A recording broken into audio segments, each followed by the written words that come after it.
Welcome to today's Explainer. Today, we're going to challenge some everyday assumptions about Thai society, and we're going to do it using hard data.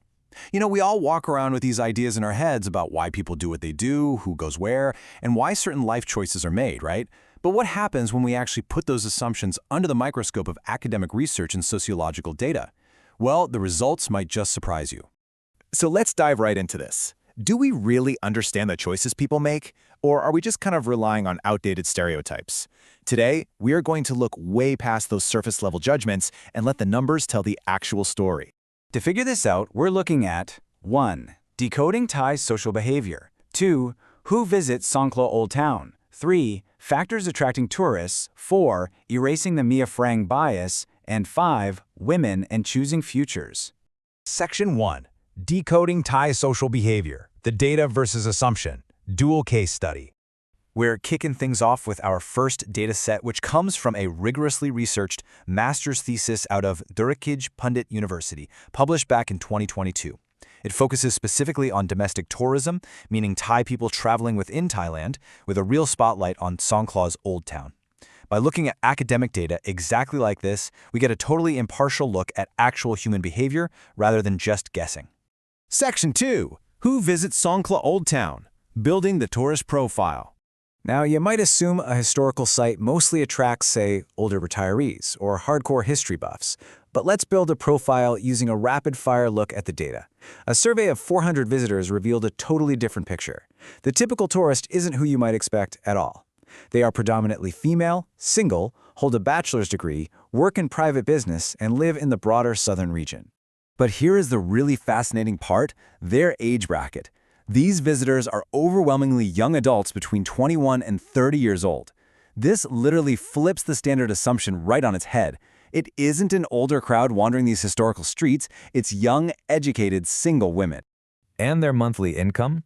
It falls modestly between 10,000 and 20,000 baht. So, we're talking about young professionals making very specific, highly calculated choices about exactly how to spend their limited leisure time and disposable income. Section 3. Factors attracting tourists, the allure of aesthetics.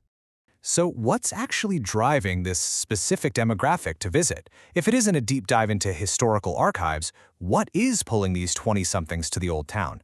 Well, the thesis gives us the exact answer.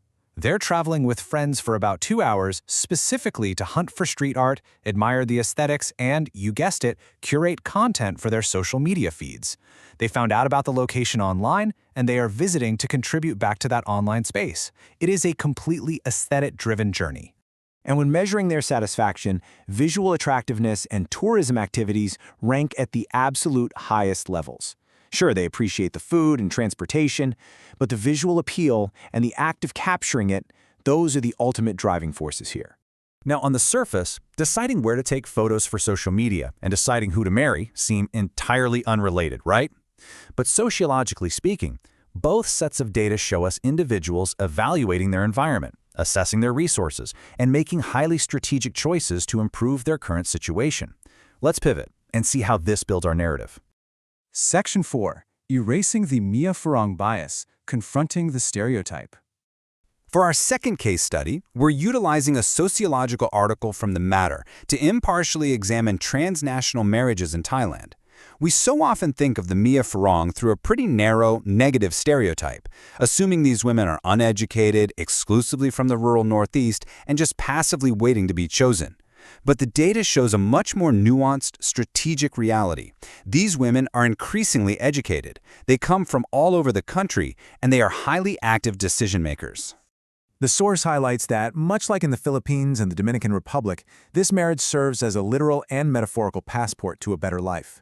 In many global contexts, women working in tourism sectors or local economies use their environment to build relationships that open doors to entirely new, vastly improved socioeconomic realities in Western countries. Section 5. Women in Choosing Futures, Individual Agency. And that brings us to perhaps the most vital takeaway from all this research. These women are absolutely not passive participants. They are active agents, carefully calculating exactly how to elevate their families. Looking at structural inequalities, like limited welfare or wage stagnation, they are actively negotiating a path that ensures a better future for themselves and, very importantly, their children. This data completely tears down that regional stereotype we just talked about.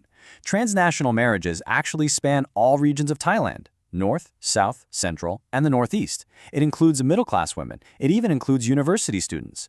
The desire to marry a foreigner isn't tied exclusively to a lack of education. It's driven by a macroeconomic landscape where upward mobility is just incredibly difficult.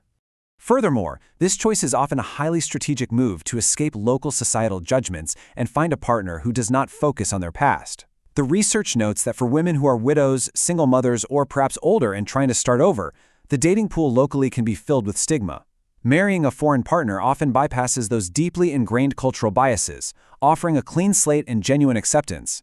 The financial impact? It's undeniable. Marrying a European partner often brings an average monthly household income of 120,000 to 200,000 baht, fundamentally solving structural economic challenges. This kind of capital completely transforms the living standards of the woman's family, basically acting as a private welfare system where the state's welfare system might fall short. And it's a mutual exchange, too. The research points out that the foreign partners often find a deep sense of fulfillment and care in their retirement. So, based on everything the data has shown us today about agency and survival, I want to leave you with this final, lingering thought. We've seen how young women strategically navigate tourism for social capital, and how women across the country navigate marriage for socioeconomic capital. If marrying to elevate one's status is a survival choice made in the face of structural inequality, is it wrong, or is it simply human resilience in action? Thank you so much for joining me to explore the data today, and I really hope this explainer challenges you to look past the assumptions in your own community.